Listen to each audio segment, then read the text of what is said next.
So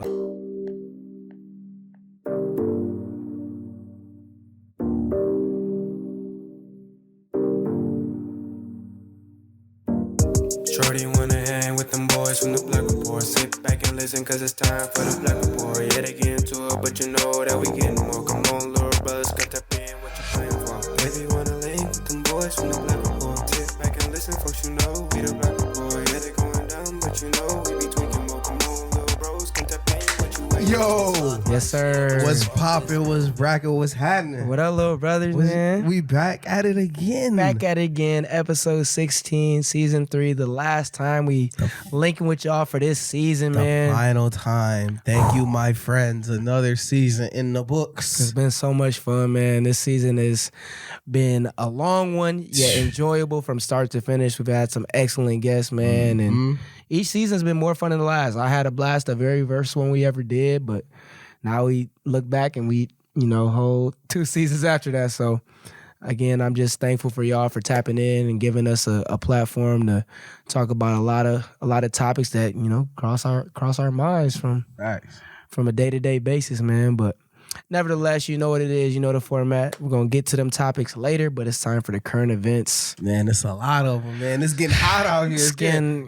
hot outside, so the world's starting to act weird. Yeah, it's starting to get real spooky out here. They're trying to force labor. Again, Roe v. Wade. Yeah, talk about that. Precedent from 1973. It became a law in 1973 that women had the right to have an abortion in the United States for, whatever circumstances, their body, their choice at the end of the day. So it hasn't been like a full blown thing yet, but there was a very credible leak that came out saying that the Supreme Court would be looking at appealing the verdict of Roe v. Wade, making it illegal for women to have abortions or making it at the state's discretion, right? Otherwise, and that's when you take that away, when you give the states that power to tell the women of this women citizens of that state that they can and cannot. What they can and cannot do with their bodies, it's just like a real slippery slope. That's why it should be a federal mandate. Just leave the shit alone and straight where it is right now, because places like Texas, they get wild. You know what I'm saying? Places like Alabama, places like Georgia, them southern states, the South, them Union, or not the Union, but them Confederate states, they get real wild when it come to them type of rights, when they're allowed to tell their citizens what to do. Yeah. So yeah, it's just a real wild time. Yeah, and my take on it is, first and foremost, I think the part that's most concerning to me and also women across the world and people who actually are looking at the issue for what it is, how is it these old-ass men, white men in particular for the most part, telling women what to do with their bodies? I think there's nothing about that makes sense to me as far as anyone being able to dictate what a woman does with her body as far as having to give birth to a child. Yeah. Men have nothing, obviously there's men who are educated in what takes place, but no man has ever experienced that. That's just not, you haven't. There's no way around it. So I think that's the most concerning part, is how that's still even an idea at this point in life, that men think they have the right to decide that. And we were talking about in one of my group chats as well, is it doesn't make sense that men have the right to, deliberate or even discuss that and, say this is what it's going to be. But from the perspective of, if a woman has to be the one to carry the child, you have to think about the circumstances that it could be. Let's say there's sexual assault victims or, anything along that line. You're forcing them to carry a child and have to deal with that. Exactly. So I will never understand how that could be something that's just, abortion is illegal or it's not. So it always should be up to them and as far as their choice. So, and what the fuck, like, just overall, what the fuck, for the fact of, why is that what y'all niggas is worried about right now, bro? But that's a great point too, because it's a lot more other shit going on. Like you said, there's a food shortage going on. There's a baby food shortage going on.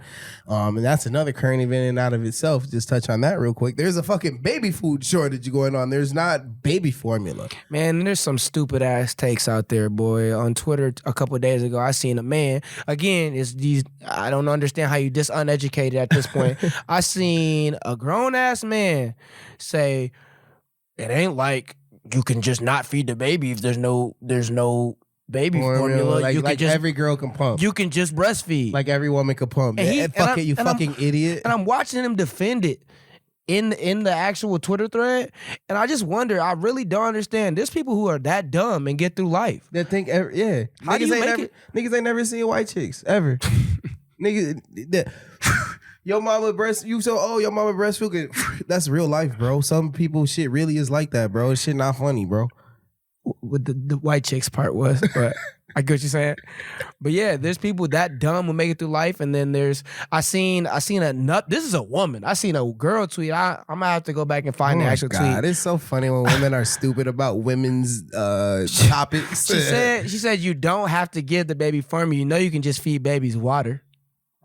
I swear to God, I saw the tweet. I would have threw up. Bro, they was grilling her ass in the replies. But you see how sometimes I don't really get sucked into Twitter that much, but when I see shit really, really stupid, that's what sucks me in. No, I don't even respond because I know somebody that stupid as a dog, I'm not going to be able to teach you anything. Facts. But I do go about my day and think about it. I'd be lost cause. Like it's really somebody out there that dumb. Survival of the fittest. And them is the people, if you don't survive, it's not really surprising. That's crazy. Yeah. So yeah, there's people who are adults and not educated on this issue. So, and that, like you said, they tie in one another. Yeah. The whole abortion concept of like, why would I want to bring a baby into this world if I can't fucking feed it? You know, and then that's how some people's thinking. But for real though, you're forcing women to have babies, and you can't even feed the babies. Right. So that's just America. Tone's conspiracy corner, real quick. They say that it's because Bill Gates and them is buying up shit. They're buying up him, Zuckerberg, and Bezos are buying up a bunch of like farmland and shit for like plant-based shit, natural formula, if you will. They're buying up all this healthy alternative space. Like Bill Gates already owns like 1% of the or something like that. It's like a small number, but a big number. Like 1% of the farmland in the United States. It's owned by one person. That's a lot of fucking. Right. That's a lot of fucking farmland owned by one person. Right. So like that Beyond plant or that Beyond meat and shit, like the fake Impossible. Yeah, that's what it is. Yeah, that Beyond and Impossible meat and shit. He's really trying to. Bill Gates is really trying to put some backing into that market, which is I'm not eating that shit, bro. I never even. You ever had one of them? No, hell no. I've never ate no Beyond Meat or nothing. Jeremy, you ever had some of that? That Beyond Meat, they do that shit in Cali a lot, right? Yeah. Jeremy's from Cali, so, so if he's not eating, I'm straight. They the most progressive motherfuckers on the planet. Jeremy taught me how to surf, so I trust him. But no, I think the whole concept of that, along with going back to the baby issue, is I think that's so wild that you're trying to force people to give birth and go through labor and bring babies into this world, which beyond that, there's a whole bunch of shit wrong with America right now that you try to bring kids into. But fucking with the women, just be better, America. Yeah, we got to do better on that. Bernie Mac, we need Bernie Mac. You said Bernie America. Mac. America? Be better, America. You niggas trip. I ain't scared of you motherfuckers, but I'm scared of you motherfuckers because y'all motherfuckers ain't doing what's right, motherfucker. But in conclusion, I think that's something we need to. What Offset say? I think we should stay out of women's business because that's their business. Facts. So we don't understand them no ways anyway. So put the meme up. How we gonna help them with their shit? It's a cryptopocalypse. Okay. What happened? Like that? No. You didn't like that because I fucked it up the first time. I didn't know what you was on. It's a cryptopocalypse. So crypto is going down. Yeah. We've seen this before, but this is another crypto winter that's just a wild dip. Bitcoin has lost over half its value. The whole market, the whole crypto market has lost 100 trillion. Y'all had me tweaking from the other shit. $1 trillion. $1 trillion. And that market has crashed. Luna, I guess it's I don't know that much about it, but it was like a up and coming Bitcoin that was worth I guess $1,000 or $2,000 last month. It lost over 99% of its value within the last 90-day cycle. Yep, Bitcoin dropped below $30,000 for the first time I think since 2013 as well. Correct. Ethereum is under $2,000. in their 90-day cycle, in their 90-day cycle, they lost 34% in 90 days. That's how much their value has dipped as well too. And these cryptos, they don't got any bankruptcy protections or nothing. No, yeah, so people is losing that cheap. Yeah, that's actual money. That's people's funds. So I think it's also important to mention what you kind of mentioned, where there's no bankruptcy protection from it, is most of the cryptocurrencies out there don't have any of the government assistance behind it. Yeah, they don't have that. Because what the fuck is it? Where is it at? It's numbers. It's ones and zeros and zeros what and ones. What you mean we mining? Right. So, yeah, I think that's important to mention. There's not anything really preventing it from going all the way under. So, exactly. And people, you know. They say it trends like the stock market, but this is real money, guys. Yeah. There's about to be a lot of investors. Like I was telling you earlier, you're supposed to invest like 1 to 5% of your net worth. No more, really, is what the experts say, into crypto. There's people putting a mortgage on the mortgage because on there. They think it's concrete. And you know, if I'm playing devil's advocate, on the other flip side of it is everything at some point in terms of finances had to have a start. So they're trying to get ahead of the curve and say it's going to happen. It's going to have government backing, but you don't know the government. Because, exactly, not our government. Right. They'll let all that shit go on there. See, told y'all. Because like, or you'll be fucked like El Salvador. Yep. El Salvador just recently made it like recognize it as a currency, as a form of currency. El Salvador as a nation, they just bought up a whole bunch of fucking Bitcoin. They bought it by the fucking whatever, the hard drives, however the fuck you want to say it. Right. They mined a shit ton of Bitcoins, which cost a lot of money, and now all this shit is losing its value. That's gonna, and it's a recognized currency. Like you can walk into the store and use Bitcoin.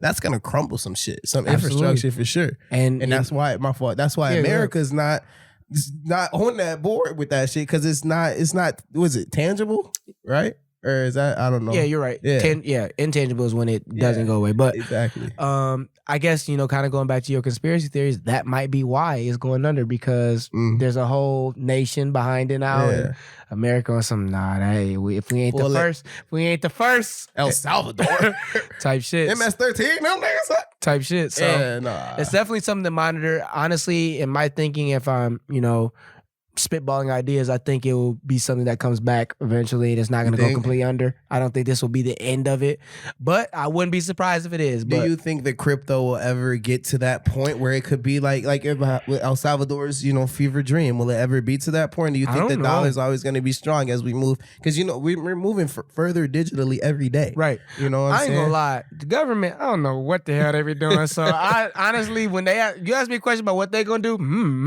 let's just see. We'll see. I was supposed to get my Tubmans. I still ain't even seen no Tubmans. Look, Biden, look, I'm gonna leave you alone, man. You got a lot going on. He's sleepy. Where is them Tubmans? Man, what the fuck? Trump really a hoe. Yeah, he really did it bad, but you were supposed to bring it back. Trump did the racist shit and pushed the shit back, and Biden just let it happen. Yeah, I have a black friend who don't think Trump do nothing racist, but there's one for you. Why Harriet Tubman can't be in a bill, cuz? Just a dub? Like it's just $20. It's just a dub. It's just 20 singles. And other saddening news against the black community. Talk to him about the shooting in Buffalo, New York. Yeah, man. I want to call him by name. I've always before I say his name, when there is a mass shooting and typically it's a white person, there's always a lot of it's true, it's always a crowd of people who say don't say their name or don't give them what they're looking for. And I am on the other side of that, because you need to know these people's names. That remember, don't forget who these people were that decided it was okay to kill innocent people. We know Osama, we know Saddam, and I get the logic. You don't want to give them because that's what they're after, but you need to remember these people's names because these are the people who didn't care about innocent lives. And in this case, specifically black people. The black people, this is as clear as it gets a hate crime. 13. Oh, go ahead. I was just gonna say 13 people shot in the Buffalo supermarket. 10 killed. 10 killed. Of those 13 people shot, though, 10 of them were black. Yep. So go. Yeah. The name drop that bitch ass nigga, bro. I don't even know what to call him, but fuck nigga. Yeah. The mass killer shooter, Peyton Gendron, 18 years old. The rumor is now that the 18-year-old person was actually in Buffalo prior to this, just scoping out the supermarket. This is something planned. He actually submitted a 180-page document explaining why he hated black people. Manifesto, if you will. If you will. And this is something that he had planned for a minute. He came into the supermarket, approached the supermarket in full body armor. If you, unfortunately, I have seen the video of.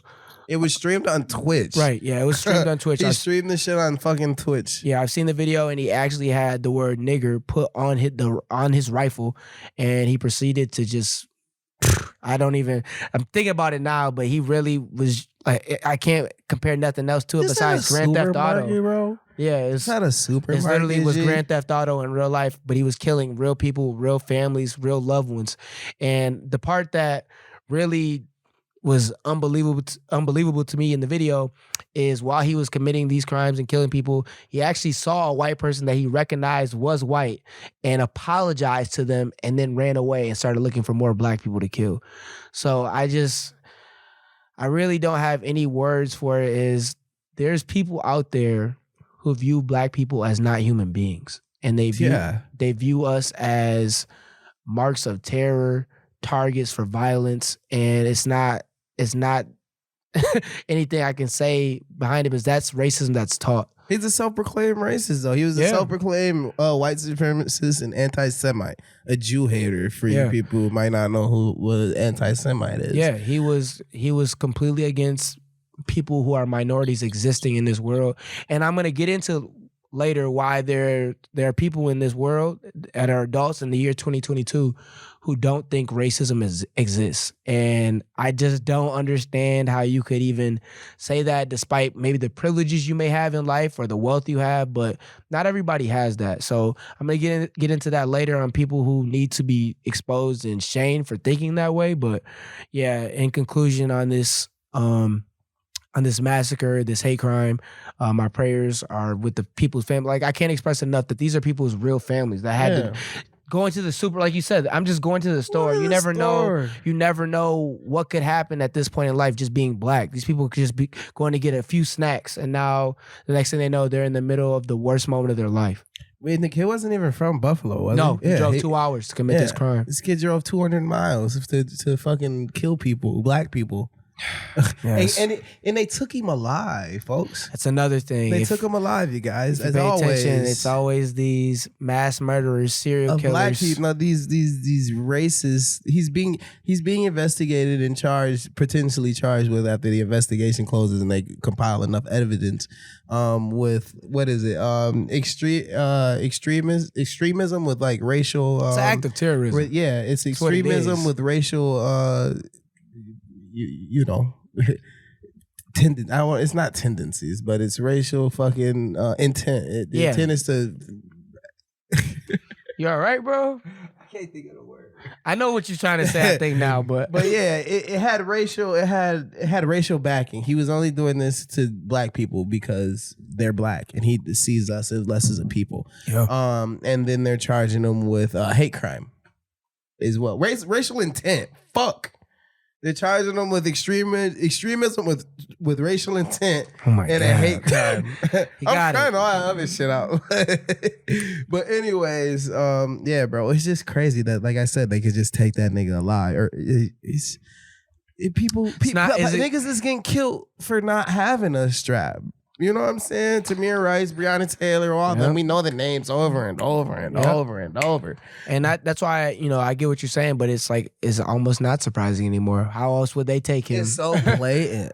Yeah. It's so blatant. But again, I think I just want to express in the utmost severity, these are people's real families. And I think sometimes it's so easy to be desensitized to these occurrences because they happen so much, but these are people's real loved ones, and they have to go on with the rest of their life knowing that's what happened to their brother, their father, their mother, their sister.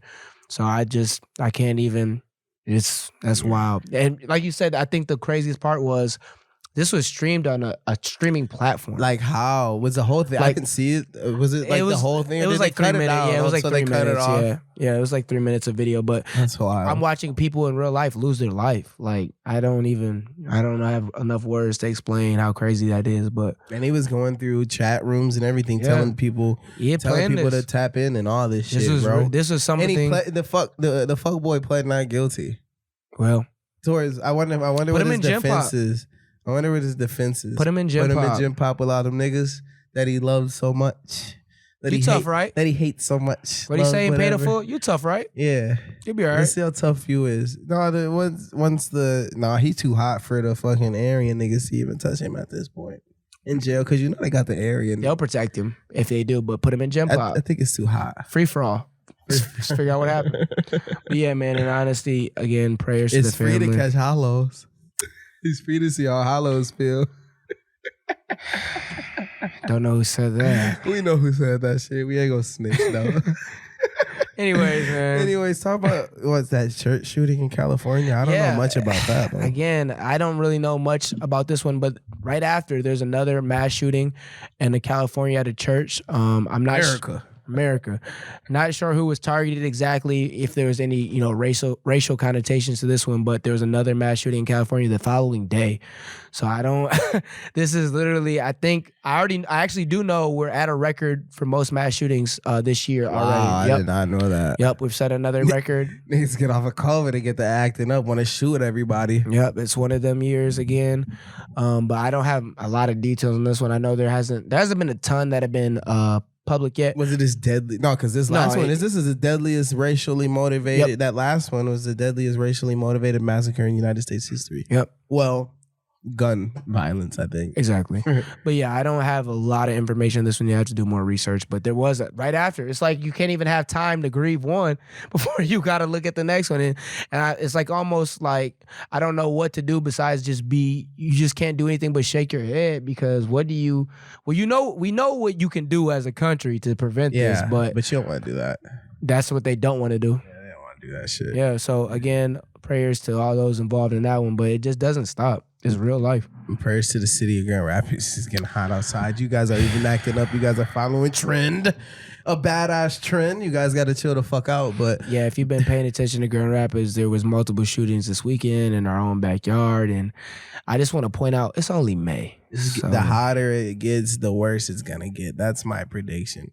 So, man, I advise everybody stay safe, my brothers and sisters. If you are like me, I'm gonna start hanging out in Jenison, Middleville, Highland, Sparta. Back to Grand Haven, back Coast Guards. I told somebody that though. I told somebody I'm about to go back to Grand Haven like it's 2013 again. Catch me at the beach, and y'all start doing that at the beach. I hope they get y'all because y'all tripping.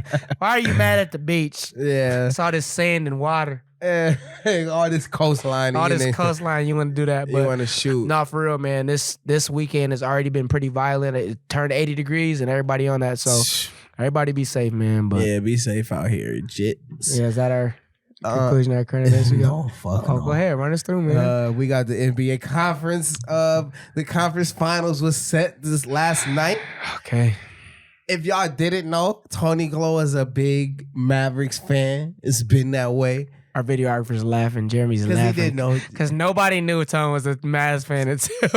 nobody knew. I knew, but the majority of people didn't hear you talking nothing about this since Dirk played. What I'm going to be bragging about losing for? You're right. There was nothing. Exactly. It's just like a Lions fan. Yep. Congrats to Luka Doncic. He's a dog. You're 11-12 in the playoffs now. Proud of you, my boy. Almost 500. Good job, my boy. That's cool. But go ahead, man. Go ahead. Have your moment. But the Dallas Mavericks just blew out the Phoenix Suns by 33 points with a great performance, amazing performance from Luka Doncic as always. But he got his help that he needed from Jalen Brunson and Spencer Dinwiddie. We was talking about that crypto crash earlier. They talking about Spencer Dinwiddie out there hooping like that because he be buying all them Bored Apes and shit. So now we got a hoop actually for his check back. He had a lot of backing in that crypto world. So NFTs, all that. Hopefully Spence, this crypto shit come back for you, bro. If not, if it's gonna make you hoop harder to get a ring, fuck it. I hope you lose it all. That's bold. But yep. So Luka and them, they won everything. They were the underdogs versus the. You talking about they won everything? Relax, my brother. I'm saying they won. They Relax, my brother. It was a second round. My brother in Christ. That was whatever. It's a lot of basketball. They was the underdogs. They just beat the best team in NBA. Did they not? Did they not in the game 7? Yeah, man. Okay, is it my turn? Or you done? It could be your turn talking about the Phoenix. I talked about the Mavericks performance. Talk about Phoenix's performance. Yeah, man. If you're a Suns fan, if you're okay. If you're familiar with me, man, I'm a long-term Lakers fan, but my Lakers made me so mad this year. I didn't even make the piece. I had to follow them on Instagram. It was bad. I was hurt. I regret nothing. But yeah, second team I'm a fan of is the Phoenix Suns. I'm a big Devin Booker supporter. He's from the city, man, and I think the Phoenix Suns have something special, but we just ran out of gas, man. I don't really know what happened. Wait, y'all go up 2-0, y'all got to start being scared, man. Man, we ain't scared of nothing, man. Y'all blow 2-0 leads. Listen, though. all I'm gonna say is I listened to the press conference between Book and Chris Paul, and they handled it like men. There's no excuses. We got whooped. That's what it is. Yeah. Series we got whooped, and that's what grown men do. But I will tell you this. Last year, we made it to the finals, and we lost in 6 games. We'll be back. There's a lot of no. Hold on. Actually, I'm glad you brought this up because come to the business. Don't go to the business. Come to Detroit. Do what you want to do. Come to Detroit. Anyways, this is what I want to point out. So, obviously, everybody's a fan of their different teams, but I started to notice a shift, and particularly the people in the city when the series got pretty interesting. I started to see people, Tone excluded. Being honest, Tone is an actual Mavs fan. He's been quiet, like I said, since the Dirk days, but he's an actual Mavs fan. I started to see a lot of people from the city of Grand Rapids having crazy takes about Book and about the Suns, and y'all was real quiet when it was the regular season, when it was last year when he made it to the finals. And my thing is, I never understood why you can't support someone, or why you wouldn't support someone from where you're from who's doing something that is idolized by the entire world. The NBA has always been something in our lifetime that's what you watch. It's pro basketball at the highest form. So it's exactly that, though. It's hard to see somebody else live your dreams. And so you hate on them? That's what they do. I'm just saying that's what the other niggas do. Yeah. It's hard for humans though. Like, it's hard to see somebody else live the way that you want to live. What's crazy about that statement is I just watched a new movie called Senior Year. It's on Netflix with Rebel Wilson. It's a pretty funny fucking movie, actually. But she had to deal with that. Like, she was a cheerleader. She went into a coma and everything when she was in high school, and then ultimately her rival ended up living the life that she wanted because she was in a coma, knocked out. But tying that back into this, it's really hard for people to see that, bro. A lot of people from Grand Rapids was, like they said, when D-Book was here in Grand Rapids, he wasn't the D-Book that we see today. It was a lot of people was like, oh man, I was clamping bro up. I was better than him. I was on the Storm A team when he was on the Storm B team type shit and everything like that. And it's like, that's them niggas. Like, they saying like, man, bro, I was really. But okay, let's say I'll take that perspective. Let's say that's the case there.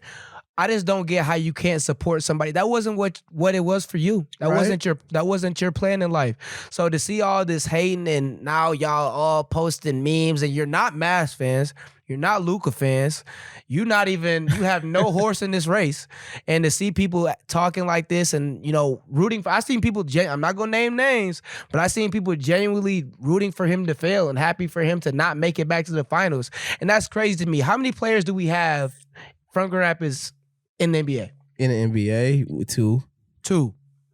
Is that two? Yeah, it's 2. There's 2 players currently on the NBA roster from Grand Rapids, and one of them is a alumni of this show. Yeah, and the other one has made it to the highest mark you can get in the NBA. So man, y'all know who you are. That's real weird. It's real peculiar behavior. It's weird because I just don't see how you could be that happy to see somebody fail, and you're not even a part of the opposition. Tone the op.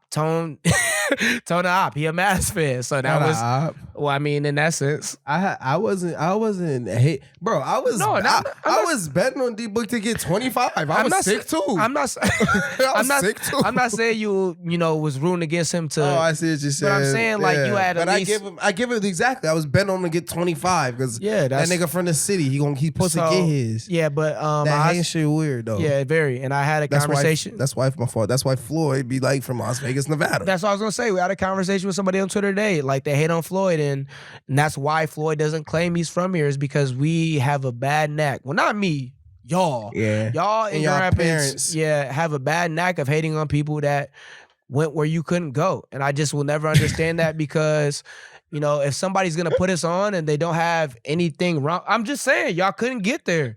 So why would you hate that somebody could and they have nothing negative to say about you? Yeah. So you should be happy that somebody's giving us a platform to be there. Facts. That's what I think. But I don't do nothing but help the city, man. They don't be like, what's Grand Rapids? And Book shows love here. So yeah, man, y'all got to figure that out, man. Y'all gotta do better. Y'all grown as hell. Grown as hell as fuck. Telling you, my boy. But yeah, that's another note, man. Sons will be back. We'll be all right. Yeah. There's just a cool little story. I saw global warming. Like we said, it's a real thing. That's something I like to touch on. Keep the environment healthy, clean, and happy. Because the rising temperatures in the world are starting to uncover some wild shit.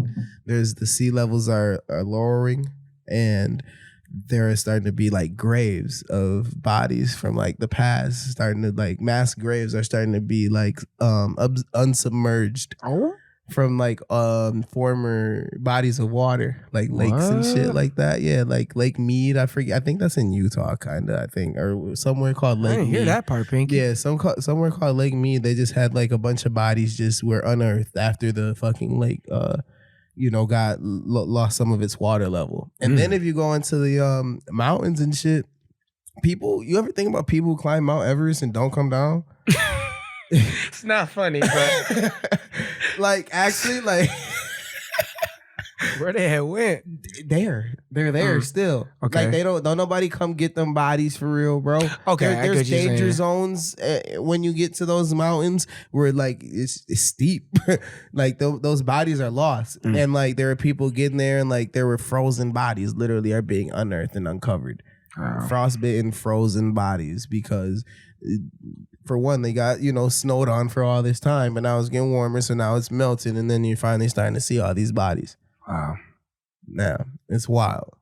So the more y'all don't help the planet, the more dead bodies y'all gonna start seeing. And we know how, like, watch using scare tactics to make y'all start recycling. Y'all motherfuckers in Grand Rapids, I know once Millennium Park get to that point where the water a little too low. You know it was motherfuckers dying in Millennium Park growing up. Y'all know. I used to love Millennium Park. It got bodies. Millennium Park got hella bodies, nigga. Oh, no. I'm telling you. Okay. Well, there's that. And to all my wrestling fans, all the boys out there. There might be some girls out there that was wrestling fans out there too. Used to watch wrestling. But, woo!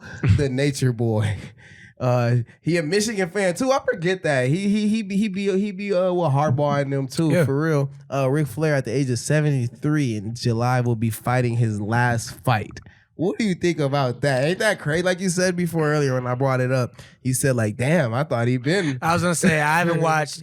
I've used to be a huge wrestling fanatic. You can ask my mama. I had the Elimination Chamber when I was young. I had 84 wrestlers in there. Pillows on the floor. Pillows on the floor. Had the little ring in there. We used to get active, but yeah, I think it's in a sense it's nostalgic to think that now he's just now fighting his final match because there's a lot of wrestlers younger than him that's been retired. So if you know wrestling, you know Ric Flair. So salute OG. You've been slapping niggas on the chest for over 60 years. You've been wrestling 2 of my life terms. So that's crazy. Literally 2 of my life terms. So yeah, man, I hope you enjoy retirement. I know your bones gonna hurt. I hope he gotta win. We all know it's fixed. They gotta let him win that last fight, right? Yeah, well, they did Undertaker bowl, so I don't know.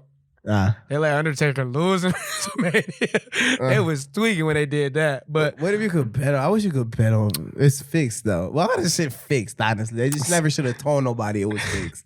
They should have kept that shit super under wraps. The funny part when you was younger and somebody used to try to tell you it's fake, it's not fake. They're doing that for real. You think he's gonna fucking cut himself? He wouldn't do that whole time. Yeah, he actually is cutting himself on purpose. But yeah, man. Salute Ric Flair. Hope you win that last match. It's our childhood is over. Yeah. There's nothing left. And lastly, out of this long ass, we've had a lot of current events. If y'all, it's only two of us up here. Yeah, though. We don't. Y'all know who we is. Ain't no interviews and we shit. Just talking to y'all, man. We just talking to y'all. We do this for the people, and YSL was doing it for the people too. Let's talk about my boys. Tease. Go ahead. Don't bring me into that. You talk about it. Yo, lead in. You got talk about it. Talk about it. All right, man. So if you've been paying attention to social media or the news, this past week, there was a RICO indictment placed on YSL. Young Slime Life. And notable members of the group are Gunna, Young Thug, also Lil Keed, which we'll tap into a little bit after that, and more rappers, of course. And it is a long indictment. There's over 28 people, I believe, that were a part of the indictment, and the member of this indictment with the most accusations and charges was Young Thug. So he was the boss. He was the Don. That's what they're trying to paint him as. And because the RICO case it came in from the mob. That's when they first fucking started the shit. They was trying to, the FBI was trying to find a way to take down organized crime in the Gambino families and all that, the La Cosa Nostra and everything like that. So I just want to add the difference. You're right. That is the how the origins, RICO, how the origin came about. But I would like to add, and a lot of people stock the bar, may be confused about this, but this is actually a state RICO. This is the state of Georgia RICO and not a federal RICO, which does make a difference. So, but nevertheless, Young Thug is who they're trying to pin as the kingpin of this indictment. And I think a lot of the debate is what's going on right now in Atlanta, because there seems to be, on the leakage of the document, there's more groups that were targeted, such as 4PF. Other names escape me right now, and a lot of people are trying to figure out what's going on in Atlanta and why are all these rap groups being targeted. So yeah, no, they said it was 4PF. They said 6 Trays or whatever 6ix9ine and them shit was called. I didn't see them on there. No, you didn't see them on that list. I thought they was on there. No, but and I mentioned we get back to towards the end of that part of the conversation was, in other sadder news, Lil Keed, who is a member of YSL, also died last weekend. And they haven't said why. There hasn't been any statements of why, what happened. How, nothing. I'm sure obviously people involved internally know, but it is a lot of strange activity going on when you have pretty much all of the members of YSL indicted, and then one of them dies. The only one who wasn't, one of the only ones who wasn't involved in the indictment at that. Which is absolutely insane. So, there's definitely something to monitor. I can't speak any more to it because there's not a lot more details as to what's happened. I've looked that one up. But it's definitely stay vigilant as to how this unfolds. But yeah, it's very concerning, man. Thug got hits, man. I'm sick. I'm not gonna lie. Hits. Thug has bangers. My favorite Thug song of all time is Real Love. And I'm gonna just keep listening to that till they let him free. So my shit was I'll make a squirt on the couch, ew. Yeah. I don't know what song that is. And I feel like I know a lot of Thug songs. It was off the one where he had the guitar on the cover album. It was the song with Quavo. Young Beautiful Thugger Girls. Yeah, it was the song with Quavo. You said? He said how you said? He said, yeah, it was you said. Y'all, that's what it was. I gotta listen again. Again, shout out Stock the Bar. Whoop my ass. I don't remember that bar. Stock the Bar vodka. You little dumbass is finna get real hectic in this motherfucker right after these commercial breaks. We're not even halfway through. Catch you after that, little bro. Listen up, little brothers. If you haven't tapped into Grind Time Media, I don't know what's going on with you. Grind Time is busting out the gate with videography, graphics, apparel, and more. The grind is now. The grind is forever. Tap in, little brothers. The grind is everlasting. Little dumbass. Yes, sir. That's gotta be it. Yes, sir, little brothers. We back. We back again. It's just a duo in here, so we don't got to interview nobody today. I looked to my right like somebody here. Who over there? Who is that nigga over there? Light. But yeah, man, we just straight to them topics. First one on the docket will be authenticity. Then we'll transition to Baecations. And then lastly, we'll talk about stan culture. Tone stands a lot of the people because he a fanboy. No. But anyways. Not a fanboy. But anyways, first I just got preferences. Okay. Well, first on the list is authenticity. Tone, what does that mean to you? What does being authentic, having authenticity mean? Being authentic or having some sort of authenticity to me means that you're gonna be who you are no matter what the circumstances, no matter who you're around, or no matter how other people may see you in a public light, if that makes sense. So to be authentic just means, like I said, to be your utter and true self. Like who are you? Not like some people may be like, who are you? Who am I?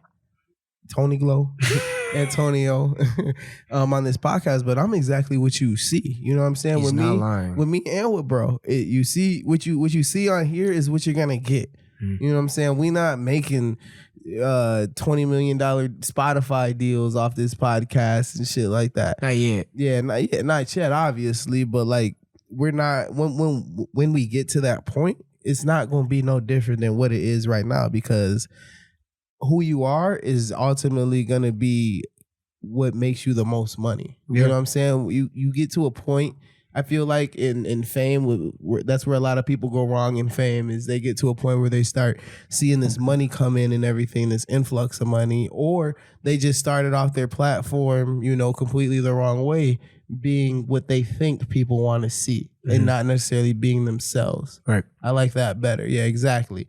So people, if you spend all your time building something like an empire or a brand or something like that's not really you, it's what you think people want from you, you're not going to be happy when you get to that point of fuck you money. You know what I'm saying? You know what I'm saying? When we get to that point, it's going to be fun as fuck, bro. It's going to be fun as hell because we was ourselves the whole time. We going to act like ourselves the whole time when we through the shit. Yeah. I think you made a great point, because a lot of people are able to fake and shake and fake it till you make it until it gets to a certain point. There's the way I feel like life works. There's always going to be a gut check moment where you have to answer for who you really were. So I think a lot of people are able to get through life and create platforms being somebody they really aren't. And then they have to come to a point where they have to answer for their actual genuine actions. So I think people are able to maneuver through life being someone who they aren't, and then the real always comes to light. So I think people are predispositioned in a sense to try to be what people want them to be. And then just no way around it. You're going to have to show people who you really are. So I think it's a balance between you can't just say things to, make people happy, but you also have to be able to not offend everyone at the same time. But that's on par with a lot of people's brand. I feel like that's kind of on par with, if we take it to the whole big scope of things, that's on par to a lot of the woke people in America. That's what I'm trying. Yeah, the people in America's brand, they don't want to say anything that's gonna say something. They don't want to say anything that's gonna be offensive to some group. You can't go through life without walking on eggshells. You know what I'm saying? We all got something about us that another group or another person's gonna hate. You know what I mean? Yeah, it is a balancing act. But a lot of people try and just say like, no, it's not. You definitely can appease to everybody. You can't. That's not possible. To everybody. That's not authentic. That's not being authentic. Trying to appease to every single fucking person in the world is not realistic at all. Right. And that's not doable. That's why I said it's always important. That's why I said that first, because it's important to be who you are. But if being who you are means you have to offend everybody or offend nobody, that's not plausible. There's no way around that. There's going to be somebody who doesn't like what you have to say. So when I say fake it till you make it, if you keep saying things that you don't believe in, and that's not who you are, and you keep putting on that facade that that's what you believe, there's going to be a time where you have to answer for who you really are. But on the flip side of that, if who you are is always offending people too, yeah, you got to make some you might checks. have to make changes to who you are authentically. So I think, kind of to piggyback off what you said first, this podcast, there's always different aspects to everyone. Mm-hmm. There's never one thing you're gonna say that's completely who you are. There's always different perspectives you have. And I'm thankful for us having this podcast because it lets you see, and our guests as well, when they're on here and we have topics that show you their personality, it lets you see who they are full circle. Exactly. So I think being authentic means that there's going to be certain things you do agree with that I say, and there's going to be things you don't. Right. But I think there has to be a line where you have to realize being authentic doesn't mean that I don't need to change. There's certain things you have to change about your perspective. So for sure. And I think another thing about being authentic, like why you have to be authentic with everybody up front, what you see is what you get type of deal, because so many people now are so quick to judge people. Right. It's such a quick, they say within 10 seconds somebody makes a judgment about you. Just unconsciously though. That's just how the human brain works with interactions of other people. And in them doing that, you're judging a book by its cover. That's what I'm trying to say basically, is that like you have to be authentic because they're gonna judge you by your cover. They're gonna judge you by how you look. They're gonna judge you by your first sentence that you speak to them. Right. So just be exactly who you are. You know what I'm saying? And I get the perspective. Like you said, it's kind of unconscious for the human brain to do that. And that's why you have things such as the concept of an elevator speech, where you present what you think are the most obvious characteristics of yourself. Yep. So you present the things that you also think are the most beneficial things you can offer and the things you think are most obvious. But I think that's why being authentic differs a little bit, because when you have to learn who someone is fully and genuinely and authentically, it's going to take more than 10 seconds. It's going to take, let's say we put it in podcast terms, it's going to take maybe a couple episodes where you're like, if you're listening to us by chance and you're like, okay, maybe I thought I knew who they were in the first one, but then you hear a different take from Tone. You're like, I didn't think he was going to say that, because the first episode maybe you watched was, you heard Tone say, you got to have a baby before you marry her. Yeah. And then you listen to a couple episodes ago when you talk about Tone holding grudges, and he explains why he doesn't hold grudges, because he's become comfortable with who he is, and that's not something that enables him to grow. Mm-hmm. So that to me is the best example I can give of being authentic, is showing who you are full circle, and it doesn't really involve the elevator speech. So yeah, for sure. Do you think that What do you think about the reward system of being inauthentic and versus being authentic? That's a good question. Are they in your eyes? Are they like they're kind of like the same in a way? Like, because people obviously get a lot of shit, like get a lot of success or fame or monetary rewards from being inauthentic. I think the reward system varies. I don't know if there's a concrete value to it, because like I said in the beginning, there's people who get through half of their career not being who they are, and then they run into a situation and you're like, oh, whole time you was really.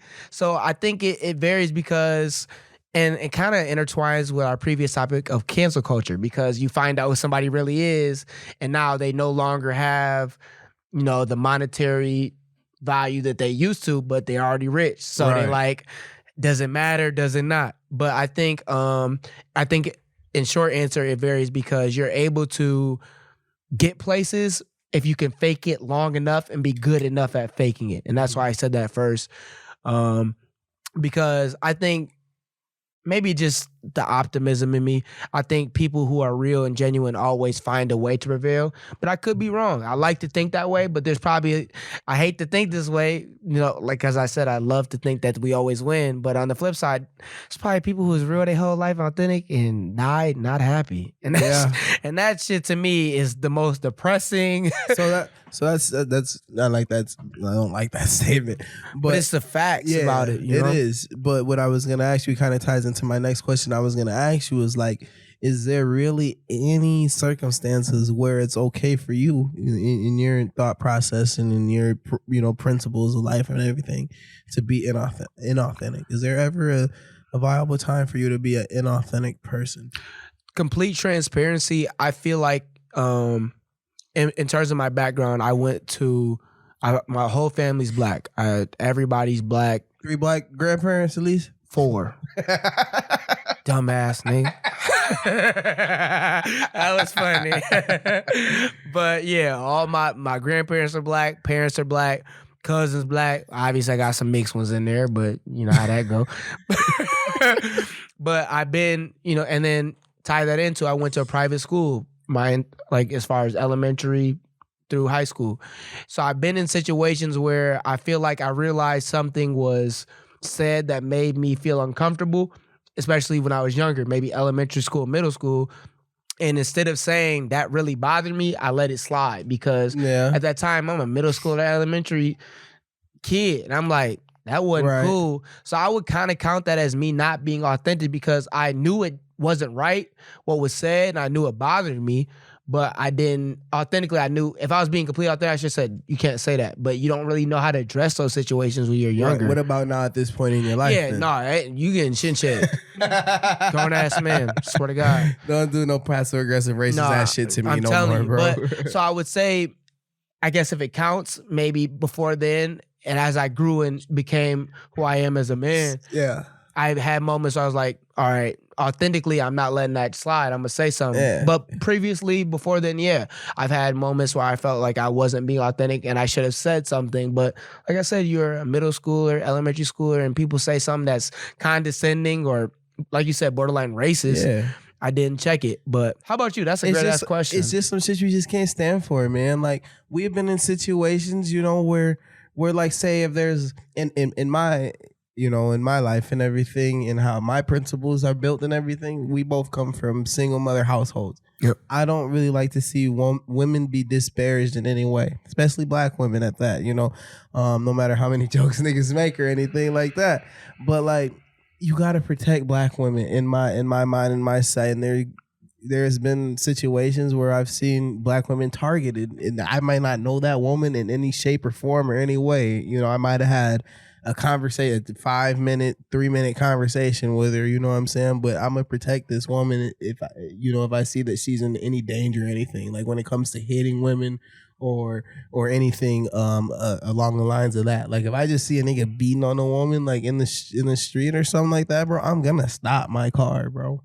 I'm gonna stop and I'm gonna be like, what the fuck is you doing? No matter, I like they say, don't get involved, but as a man, to me, as a man, you shouldn't be putting your hands on a woman unless she put her hands on you. If I find that out, then okay, that's cool. We talked about that. We talked that out. But still, you don't need to put your hand, like you don't need to beat her ass or punch her like she's a man like that or nothing like that. So are you saying there's been situations previously where you felt like you weren't being authentic because that you saw that happen? Yeah, okay. For sure, exactly. And then it got to a point when I got older, and then I've seen from the outside, like a woman that you may have used to protected got into a situation of where they're now dealing with somebody doing this, and it's not your place per se anymore to be like that. It's kind of fucked up. That's a slippery ass slope, So, it's hard, but seeing that from being in that position, it just gave me the mindset to this point. It's like, I'm not doing that no more. You know what I'm saying? Even if you got to explain that to somebody you care about or something like that, it's like on some, look, man, it's such a edgy explanation as to why. I get it. Yeah. Yeah. That's a good, I think, if everyone's being honest, you have situations in life where if you're self-reflecting, you have situations in life where you said, I didn't do what I really wanted to do. And it comes with growing. It's a growing pain type of deal. And I think as you get older, like you said, you start to realize, I'm not going to let that happen again. So I think that's something that everybody has to go through. I think everybody, if they're being honest and transparent, you've been through situations in life where you weren't being authentic. Do you think that in the situations where you do regret, because those are basically just regrets, are any regretful situations that you've been in, are those, do you think that you were inauthentic in those situations, or is that a testament to you growing? Maybe because maybe you were being authentic in that, you know what I'm saying, at that point in time, but as you grow, now, you wouldn't. You understand what I'm saying? Yeah, no, I get your question. I get your question. I was thinking about it. I think honestly, when I reflect on the perspective I said, where I thought about something that was offensive to me being the only, you've been there, the only black kid in the room, going to a private school. I think I don't think in those situations I was being. That's how I really felt. I was more so being younger, more so nervous as to what would, if I'm the only one. You don't know how to express my anger. If I'm the only one in the room, I knew at an early age that if you grew up in a black household, you know this. Your parents educate you on, what it's like to be the angry black person. And I knew at that moment, if I say how I feel or that was wrong. What do you mean by that? What do you mean that's wrong? And now they're on some, what do you mean? There's 12 other people that are not. And you're tripping. Right. They're not from your background and you are the only black person or maybe one or two and you have to count on the other black person to be on some, yeah, he's right. And if they're not, now you got a black person looking at you like, yeah, he's tripping. Yeah. So now you have to worry about that. And I consider myself, for the most part, for the majority of my life, to be a critical thinker. And I think about the ramifications and shit like that. So I'm like, if I say it and I know it's wrong, I know how I feel and I know it's wrong what they're saying, but if I got to go through this and I'm the only one, there you go. Now, what is this result? Like, what's the result of this? So I wouldn't say that's how I really felt in most of those situations. I would say I was more so thinking of what would be the ramifications if I was the one to chin check it. But now, as a grown man, it is what it is. You don't feed me. You don't pay my bills. You don't give me no money. So you're not going to disrespect. There's nothing you can do for me that's going to prevent me from standing up for what I actually feel is how I authentically believe. So, How about you though? Do you think there were situations where you may have felt that way at the time and then you grew from it and you're like, you know what? That's not how I feel anymore. Yeah, for sure. That's basically, bro, my whole life. I'm the type of person who I like to be knocked down in a way. I like experiences. That's how I like to, explain it as. I like experiences. People say the stove hot. Oh, I'm finna see. You know what I'm saying? Because it might not, this motherfucker not this is hot to you, but it might not be hot to me. I ain't never heard that. Hold on, bro. So obviously everybody heard the somebody, if the stove is hot, don't touch it. Tone just said, my thinking is it may be hot to you. It's not hot to me. Everybody got different pain thresholds, my brother. I've never heard that in my life in response to that. Everybody got different pain thresholds, bro. So you know what I'm saying? I like to experience life in my own way. You know what I'm saying? I don't want to live life by somebody saying, oh, I did this and this is what happened. I want to see, okay, I did this and this is what happened. You know what I mean? Jesus. So everything that I've done in my past, I like to say, bro, I don't have any regrets because it helped. Every situation that I've been in, every decision that I've made, I've grown from it, and it made me to the person I am today. It made me into the person that decided to start this podcast with you. It made me into the person that decided to, get up off my ass and actually be productive towards something. Because I didn't hit bottom. You know what I'm saying? And so if I never would have hit bottom, I never would have the drive and the passion for things that I have now. So my whole thing, that wasn't me being inauthentic at all. A lot of the decisions that I made in the past, that probably more than likely that was me, because I do what I want to do. At the end of every day, I'm gonna do what I want to do. So everything with me was being authentic, but it's just I've changed, and I love that because I see what the decisions track. Exactly. I've seen the things that I did in 2015 to 2022. You know what I'm saying? I get it. It's literally it's like a roadmap that I can visualize, and I'm fine with that. That's how I choose to live my life. That's the most fulfilling way. That's the least stressful way for me I feel like to go through life and everything. I like that. Not gonna lie. Yeah. No, I think we bodied that topic. Yeah, that shit was hard. Yeah, for sure. No, so I don't even got to lead into Baecations for real off that. There's no lead in on that, man. No lead in. I ain't gonna lie, that was one of our best of the season. So it's the shout out Stock the Bar. Maybe we just drunk. When we listen back to this shit, it's gonna be like, all right. No, I ain't gonna lie. I remember from start to finish. Jeremy, what you think? That's pretty good. Jeremy wasn't even listening. That's pretty good. He went pee. He said he went pee. He did. You didn't see him leave? I did. It's just funny how you said it. But anyway, so leading into Baecations, man. Well, this is slightly. I hope if you go on Baecations, you feel some type of authentic feeling towards them. Yeah. It's not nothing you just but trying a lot of niggas don't. You're right. I just saw a video on Twitter where Shorty was on you saw talking about Shorty on the selfie camera talking about some this our first trip together. He said we was going to St. Lucia or something like that, but we going to St. Louis. Bro, y'all know he said we was finna sit in first class, but we in coach. Yeah, I hope they had been dating a long time and that was just a joke. But bro said, "Why you telling our business?" Then bro got a little embarrassed. It looked like bro said, "Man, you my side chick. I ain't even on that with you." I hope for everybody's sake involved that was a skit and that they was really locked in. But anyways, Baecations. So let's talk about this. I have a question because as soon as I thought about the topic, this is my first question. I'm glad, man, shout out Stock the Bar because I really remembered my question too. I don't even remember. It's like a memory stimulant too. What the fuck you got in this, Daryl? Stock the Bar. But all right, let's talk Baecations. Boom. What's the earliest you can go on a vacation, and is there any type of rules to it? What's the earliest? 6 months is gonna be the earliest. 6 months. That's the first time y'all can go on a trip as... That's if we really like feeling each other vibing. Bro said 6 months is early a little bit. If we really feeling... What, that's long? Go ahead. So that's where we really feeling each other vibing type shit. That's the earliest is 6 months. I don't even buy girls jewelry tees until I've been dating you for at least 3 years.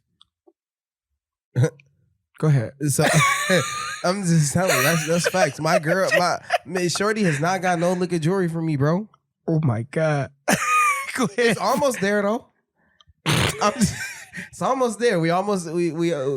She might really be the first to get it before the 3-year mark, quite honestly. Okay, there you go. But pick yourself up.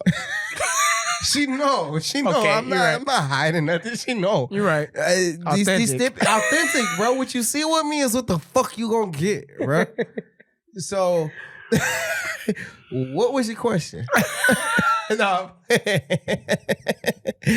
But yeah, like 6 months is about like, even though that's the earliest where I'm gonna consider it. Really, I feel like a year though, because what? I must be tricking. Because, man, like, in my mind, I'm paying for majority of this shit, a lot of this shit. So, do I feel enough to be able to pay for these 2 plane tickets? To pay for this telly? We going for 3 days. To pay for these 3 days of food, 3 meals. You eat about 3 meals a day. The 3, 6, 9, 12. That's 12 meals the whole time. Understand? Yeah, I get you. Plus the bar. Right. At the clubs we gonna be at till 4. Yep. Till 3 till 4. It's an investment. Baecations is a fucking investment.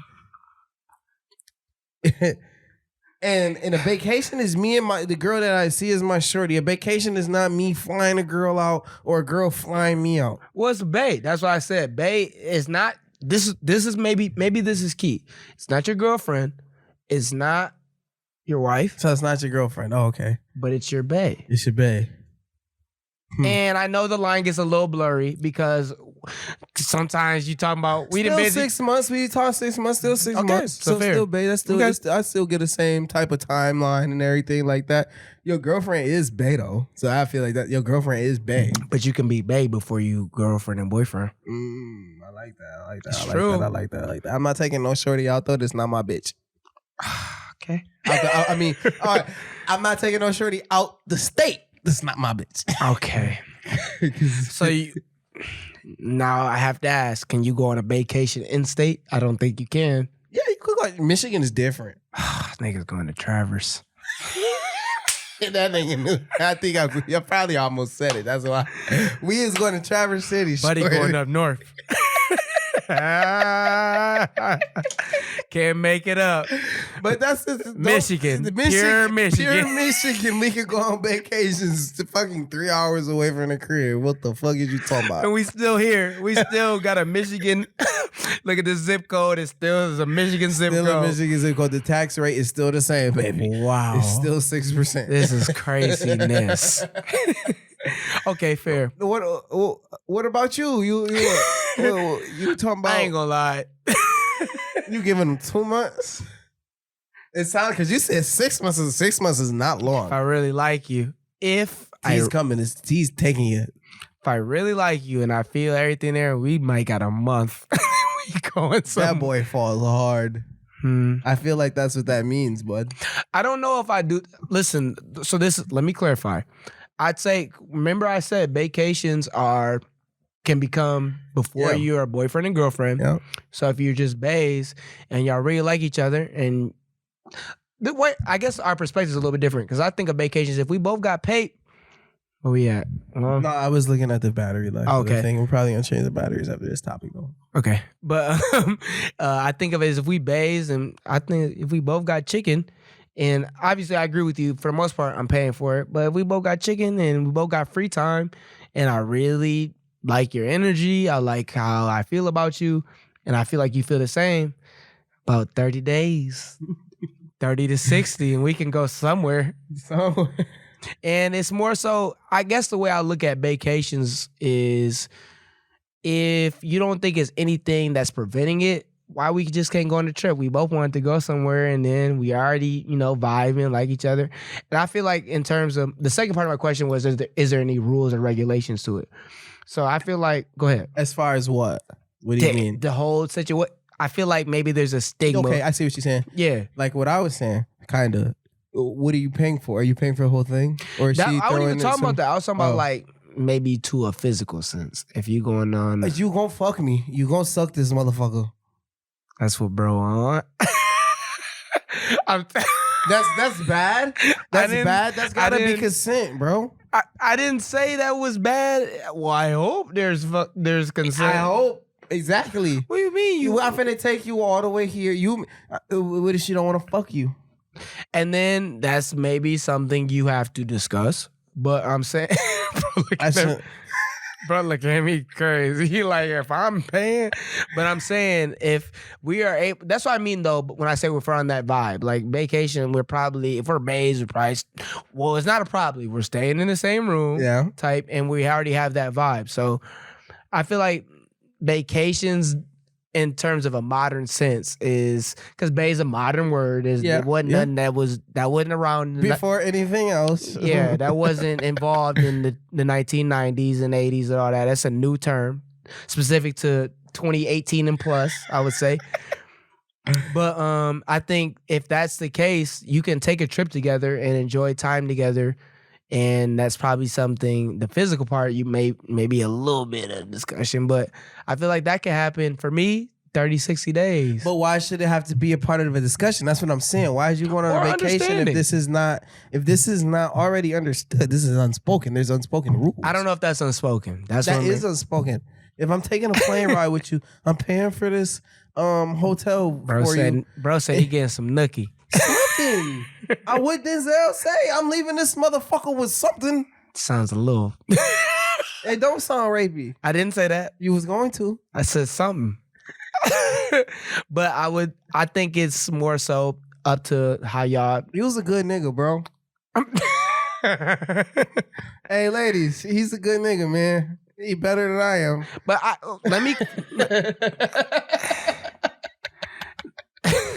let me clarify. I said if it's a vacation, you already have to understand that if I'm your bae, you my bae. So yeah. So you already know what it is. So I guess it's, to me, I feel like 6 months. If we baes, we should have been already maybe have went somewhere. I guess I'm not, okay, bae is before boyfriend and girlfriend, but what is exactly bae? It's not exclusive fucking, because if it's your bae, is y'all fucking other people?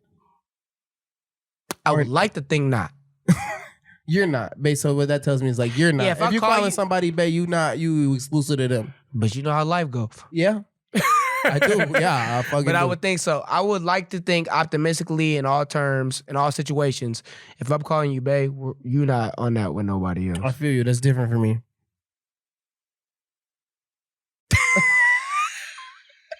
Tone is nuts. I'm just saying, I didn't call girls bae and I was fucking somebody Was you drunk else. when you said it? And I was fucking somebody else. No. You was sober when you called him that. Probably. Well, there's maybe. Yeah. I'm a people pleaser, bro. Jesus, Tone. What? But okay, let's say this though. I will say in conclusion, my perspective on Baecations, I feel like it has to be a mutual understanding, which you're on the same page with. You say it has to be, we just have differences on what is included of the topic of bae to begin with. Yeah. So I would say, I think, you don't, so you wouldn't go on a vacation. Obviously, you in a different space now, but let's take that away. Oh, yeah. Sorry. Yeah. Hypotheticals. I love them. Sorry, Bree. But, but if you were in a bae situation, you think anything before 6 months is too early to go on a vacation? Yes. And can I get a strong why? I told you why. Because if I have to make, it's an investment at this point in time. I'm the type of nigga. Okay. I get, niggas get money, but I value my money. At the same point in time, like I could have spent this. I could what. I ain't spending nothing if I ain't. All right. It's not even if I'm not getting no ass or nothing like that. It's not even as a testament to that. No, it's not. Not even a little bit. Okay. It's if I feel like you're worth spending my time and my money. You know what I'm saying? Because like I said, I'm the type of nigga that want to pay for everything. So I gotta feel that deep for you where I'd be like, man, I could pay for this girl to live all week. Or for these next 3 days. You already in love when you hit the vacation. For these next 3 days. I gotta decipher that. That's why I say 6 months. But that's why I said bae though, because if you, all right, so I've been there. Like if you I want to pay for this girl to live. That's something like to me. I'm in love if I say that. But for these 3 days, that's what I said. I want to pay for this girl to live for these 3 days that we is out here. Okay, fair. You know what I'm saying? And I mean, I guess it could be a type. If I took you to to Traverse City, and then you know what I'm saying, it's different if I take the next bitch to Washington. You know what I'm saying? So it's levels to this vacation shit at the same point. It is for sure. I agree with you there. There's levels to vacation. Is we going to Ishpeming, or is we going to fucking Phoenix? You understand? I get it, but is there not a lane where you entering in the girlfriend level if we got to start? Yeah, you're right. Exactly. That's what I'm saying. Tone is crazy. But I get what you're saying. Like, I'm the nigga who don't buy jewelry for 3 years, bro. Yeah, the correlations here are nuts because I cannot even try to draw a roadmap as to where they go, but I get to a certain extent what you're trying to say. They all lead to the same McDonald's damn near. Pretty much. They all on 44th. But no, I get you. I think I'm glad we did this side because people go on vacation all the time that don't make it to boyfriend and girlfriend. So I feel like you take a girl on a vacation, exactly. Like they don't even make it. That's what I'm saying. Right. That's the investment. This is my last thought on the topic because the reason I like that you brought up vacations is because I seen a tweet that analyzed it's okay to, if you're not obviously in a long-term relationship or a committed relationship, it's okay to. You all right, bro? Yeah, I had to burp. I was taking a drink and I had to burp. I saw a tweet that said at our age between the ages of 20 and 30, which I may think 30 is a little old, but it's okay to date. It's okay to date people. 30 too old to date? For me. I hope that I find who I want to be with. You would hope so, but I'm not saying that's what I said. Okay. It ain't concrete, but I would hope. A lot of us thought we was going to be married at 26. Yeah. We finna be 26. No, I'm not. Yes, we is. Don't lie to the people. Months. Some months. But anyways, 2. It's okay. It's like 4. This nigga tripping, bro. I was born in September. I'm 2. I got 2 months. You gotta be 3, bro. Your math horrible. It's generalization. It's not all concrete. All right, fair. But anyways, I seen a tweet that said it's okay, and people don't realize that, to date between the ages of 20 and 30 and not, just experience different people, experience life, which it is. But I think people get caught up and for better or for worse, you get caught up if you dating somebody, that's who you gotta always, it's okay to experience different people and minus all the physical stuff. You don't gotta be on that. You can just date somebody and not do nothing physical. Like we went on a date. Technically, we was dating, right? If we went on a date and we didn't do anything that was physical, is that not dating? It's dating. Why are you looking like that? Cause I'm letting you talk, bro. The people on the audio can't see how I'm looking. I know, but I see you looking. Cause you talking about all that shit. I like. It's sexual compatibility. Fair, that's fair. Thing. I'm not saying that's wrong, but I'm saying you can go, in reality, you can go on a date with somebody and say, "Oh, you're saying like one date," and that's dating, is it? Okay, not? I see what you're saying now. Yeah. I thought you was like you can be with this person for a minute and no. That 25 days to give you the cookie type shit. No. You thinking wild? I'm not thinking that, but I'm saying if you go on a date with somebody and see if our personalities are compatible. Mm-hmm. That's dating technically. Yeah. So what I'm saying is you can date people and not have any, sexual relation and thresholds crossed. Yep. And that's still considered dating, but people don't always think like that. So it's some people you feel like, all right, that's my bae after I went on a couple dates. Well, probably more than a couple. And you realize now we may be able to go on a vacation. I don't think people always think like that. I feel you. I feel that. Okay, before we end this topic, how many dates is it before you get to bae status? I think it's all about feeling. Okay. I don't know if there's a set number. I think if it's somebody you feel like some niggas, people you just really not. You heard that? Like this pause. I said some niggas. I didn't even hear that. Good job. Because I would have paused you. Some motherfuckers, you just feel that connection. Some women, some girls. It can even be in like a friendship type of way, though. You know what I'm saying? Just some people you catch that vibe with. So I absolutely. I feel you. No, I feel that for sure. And that was Baecations. Real quick, we finna change the batteries for this shit cut off on us, and then we get scared that we lost the whole episode, and then we didn't lose the whole episode. The hell. That nigga said the hell episode.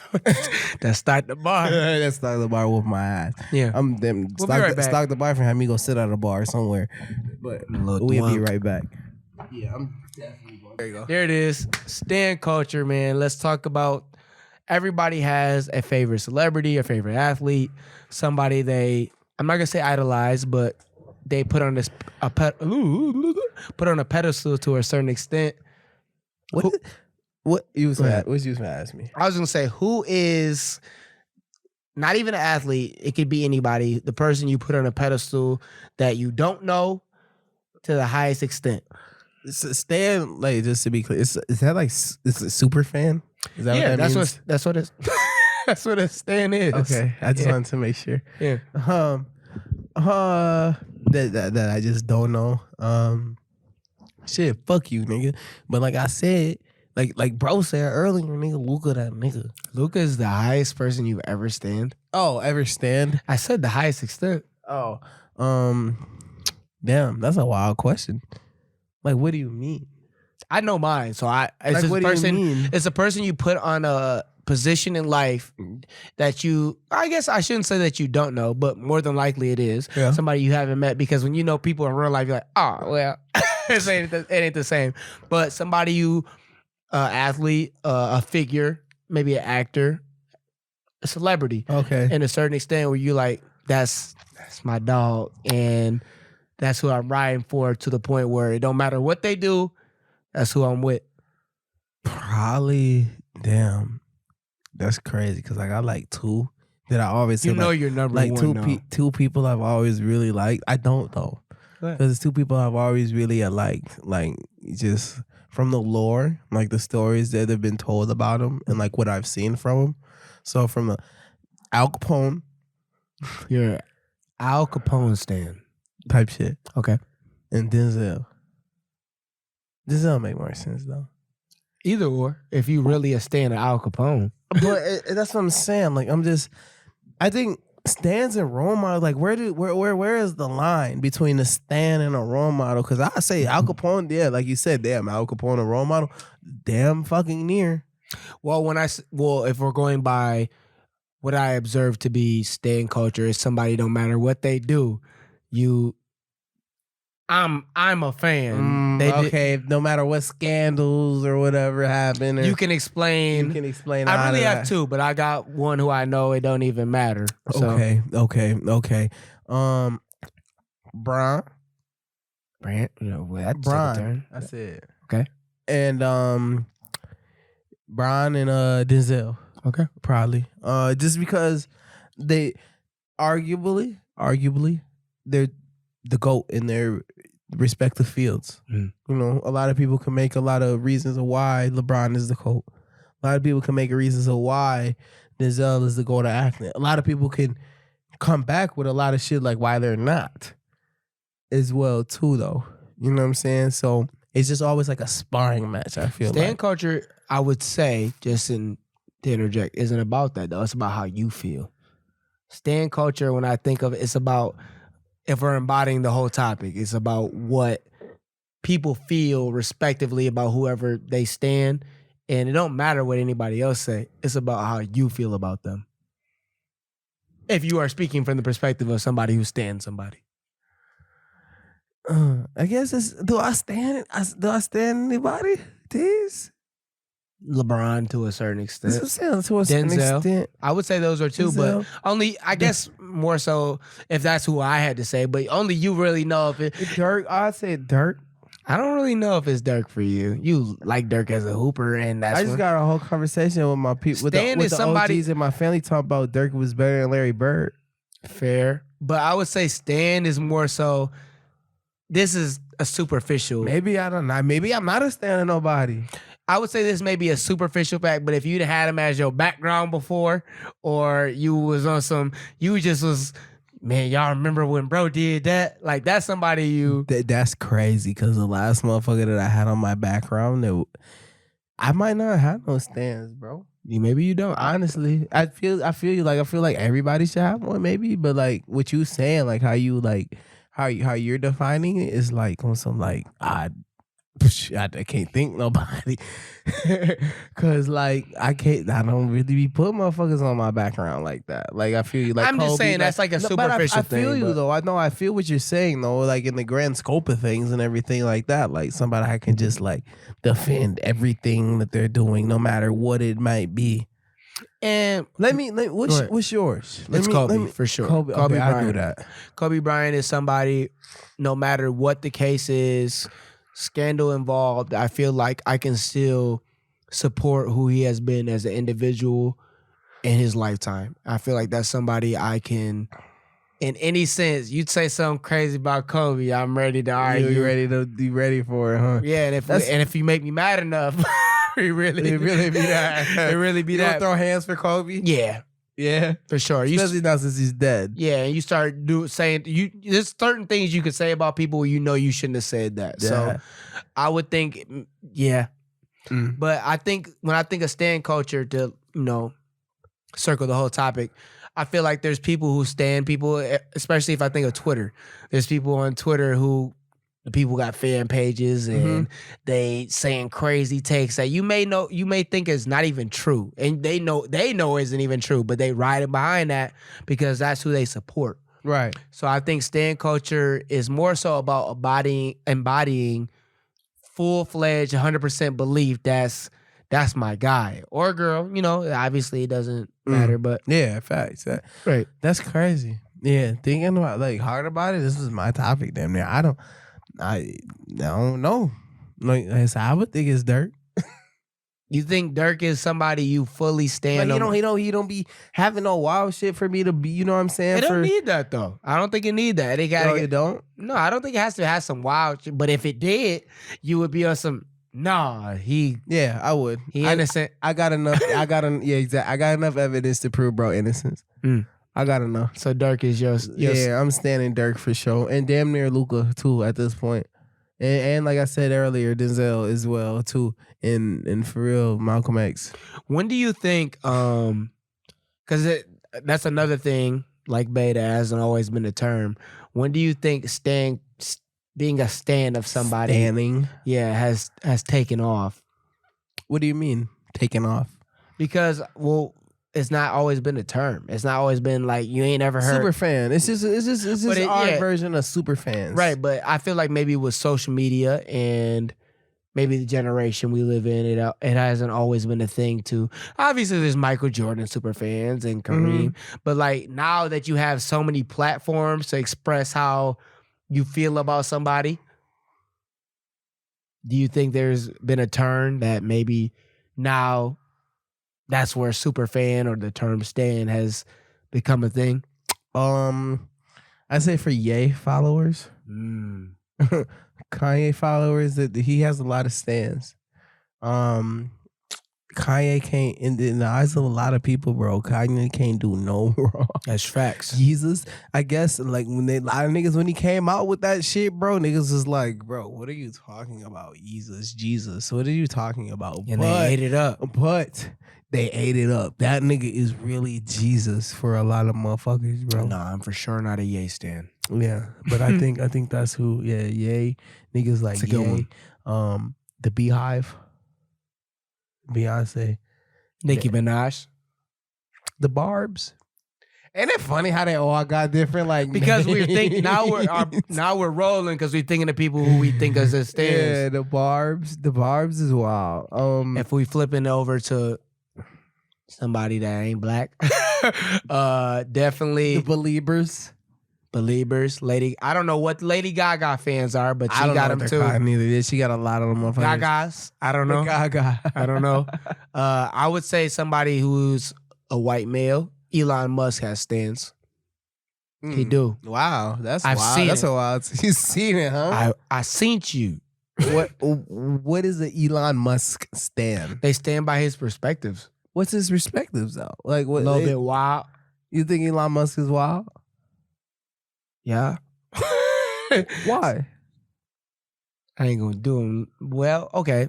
This is because of the brain shit. Because of the that's one thing. I think he has a different. There's always people who are obviously very wealthy and have different, very smart and have different perspectives than what would be considered ordinary. So he's so smart. He's so smarty weird.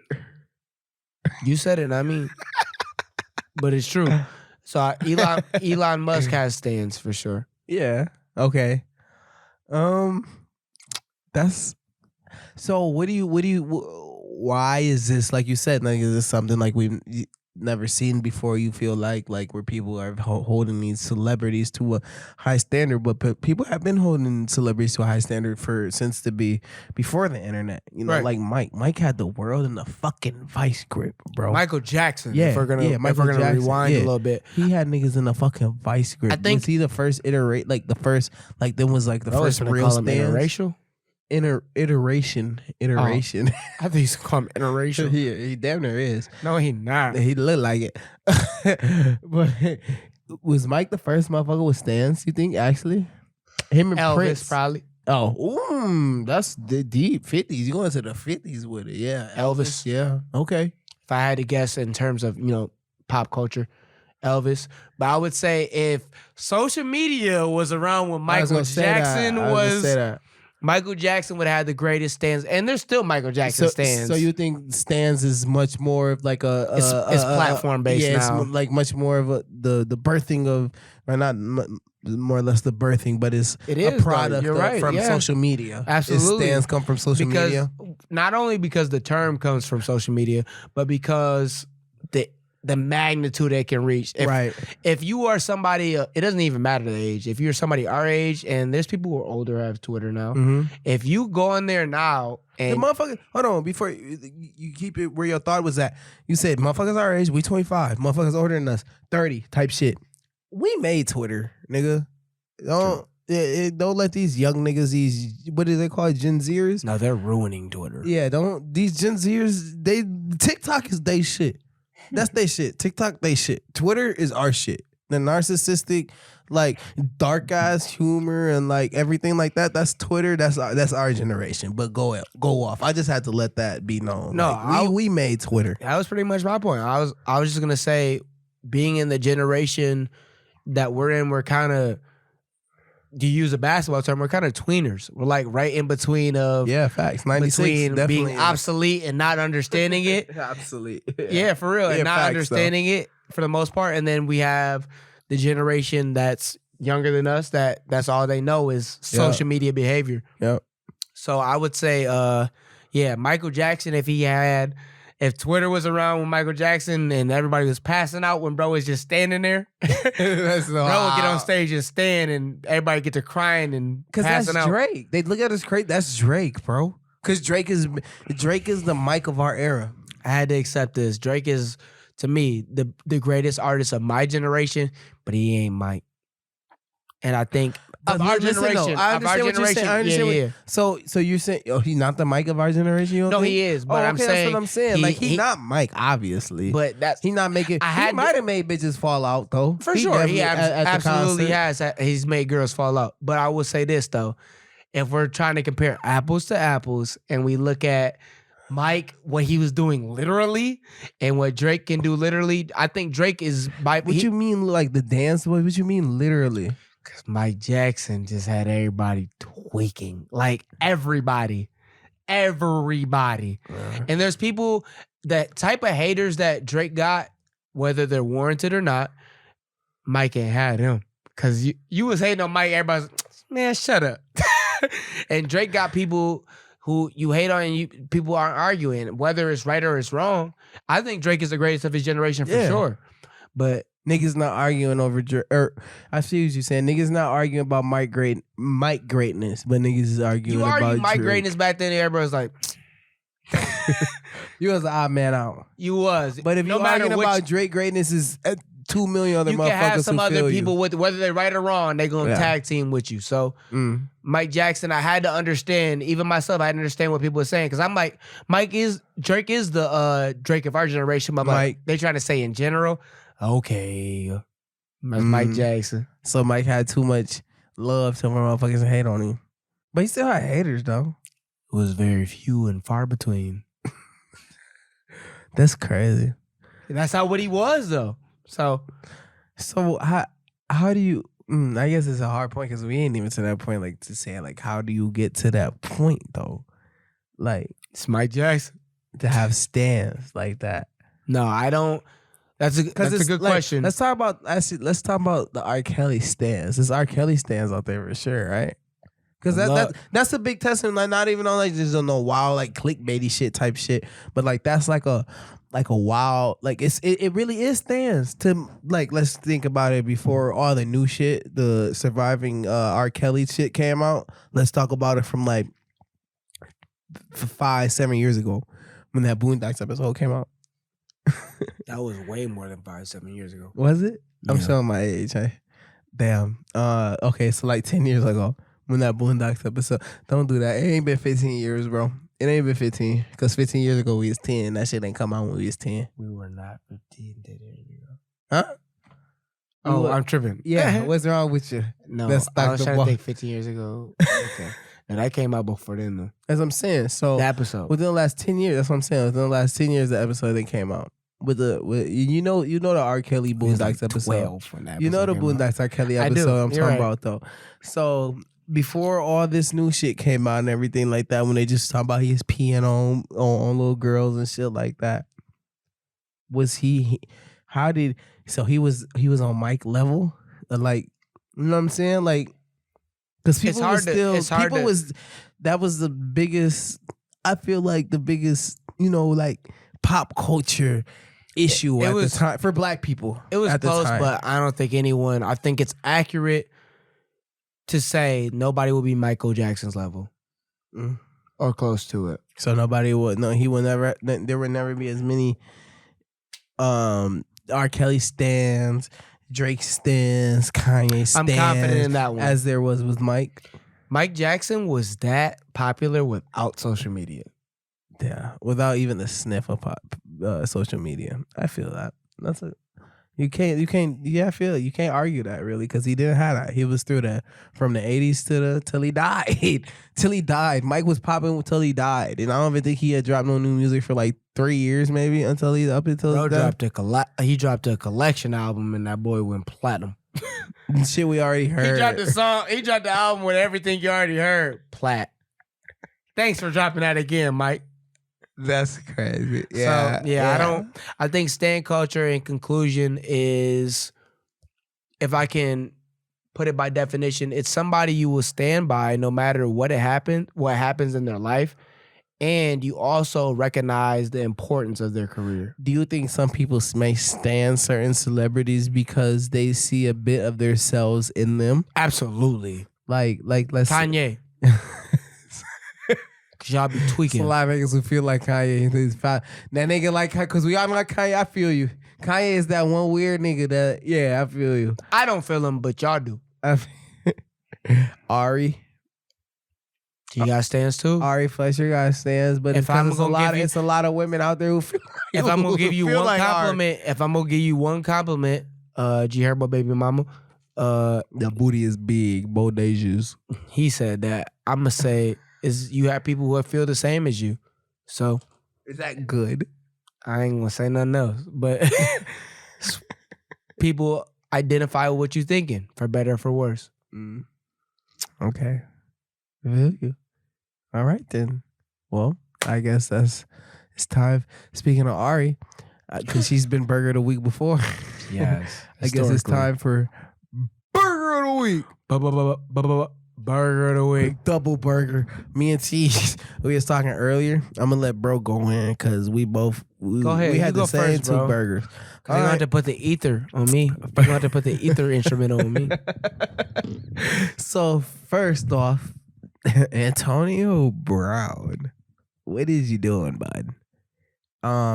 Recently Antonio Brown, former, all-star or Pro Bowler, wide receiver in the NFL, former Pittsburgh Steeler. He was on the fast track to be Hall of Famer. Is he gonna be a Hall of Famer anymore? I have no idea. I don't know how that works. He has a ring, I think. He does have a ring. So good luck. Yeah, but I don't know if they'll allow him to be a Hall of Famer just because of his off-the-field shenanigans. Like we know Antonio Brown versus the Jets, when he played for the Buccaneers, he left the game in the middle of the fucking game. I think it fucked up one of your parlays, actually, didn't it? my fault. But he fucked up, a lot of shit. With just being Antonio Brown. We all know how he is. He's flamboyant. He's extra. He's gonna do whatever he feels like is necessary to do to get his point across. He recently just tweeted that he just wants to retire a Pittsburgh Steeler. After he just made a whole big ass fit and everything about being in Pittsburgh. Talk about what the other burger shit he did. He was talking about Colin Kaepernick pretty bad. That, and then what else he say about racism? What he said? It wasn't real. Oh, I didn't see that. On DJ Academics podcast. I didn't see that. I don't listen to Academics podcast. He said racism wasn't real. You can do what you want. Boy. Get him. I was just going to say he is a burger. I was just going to say because he is a burger because he's talking about Colin Kaepernick. He was recently talking about Colin Kaepernick. Was that on Drink Champs? Was he on Drink or was he on Drink Champs or was he on Nelk? No, he wasn't on Nelk. He was on Nelk. He wasn't on Nelk. No, it wasn't Nelk. Because I listened to a Nelk episode. I don't know. I think he was on Drink Champs. Was he on Drink Champs? Anyway, I think he was on Nelk. He wasn't on Nelk talking about that. Might have been Drink Champs, so go ahead. But regardless, Antonio Brown was just publicly stating that Colin Kaepernick was whack. He was not shit. He made his bed and he has to lie in it, basically. Nigga, you made your bed and now you gotta lie in it. Like I said earlier, you just was talking about you want to retire a Steeler. How the fuck is you gonna retire a Steeler when you burn bridges every fucking team you go? You're not gonna retire a Steeler. You're not gonna retire a Buccaneer. You're not gonna retire a fucking Jet, a Lion, a Jaguar, nigga. You're not gonna retire shit but Antonio Brown, bro. I'm sick to share a name with you at the end of the day, for real. I wish my football coach who went to school with you at Central would have whooped your ass that time. Okay. And you know what we talking about. We don't even be on that. We don't even be on that. But you just, as a black man, just chill the fuck out. Like we were talking about earlier, the angry black man, the crazy black man. You're not looking good for us, bro. I ain't want to look at the camera because I feel like I'm looking at you. That's what I'm saying. Like embarrassment. You're an embarrassment. You say the wrong shit. You don't do your job professionally at all.